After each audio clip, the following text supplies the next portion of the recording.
తెలంగాణ పంచాయతీ ఎన్నికలకు ఉత్కంఠ ఏర్పడింది. ఇవాళ సాయంత్రం స్థానిక సంస్థల ఎన్నికలపై ఎన్నికల కమిషన్ షెడ్యూల్ విడుదల చేయనుంది. 3 దశల వారీగా పంచాయతీ ఎన్నికలు నిర్వహించాలని అధికారులు నిర్ణయించారు. 50% రిజర్వేషన్లతో స్థానిక సంస్థల ఎన్నికలు నిర్వహించాలని ఎన్నికల కమిషన్ షెడ్యూల్ ఖరారు చేయనుంది. 544 మండలాలు 12,733 గ్రామాల ఎన్నికల కోడ్ అమల్లోకి రానుంది.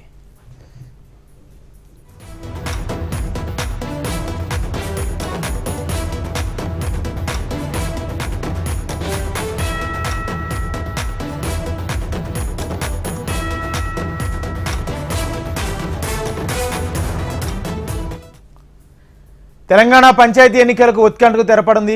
ఇవాళ సాయంత్రం స్థానిక సంస్థల ఎన్నికలపై ఎన్నికల కమిషన్ షెడ్యూల్ విడుదల చేయనుంది. 3 దశల్లో పంచాయతీ ఎన్నికలు నిర్వహించాలని అధికారులు నిర్ణయించారు.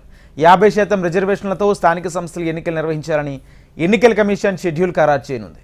545 మండలాలు 12,733 గ్రామాల్లో ఎన్నికల కోడ్ అమల్లోకి రానుంది.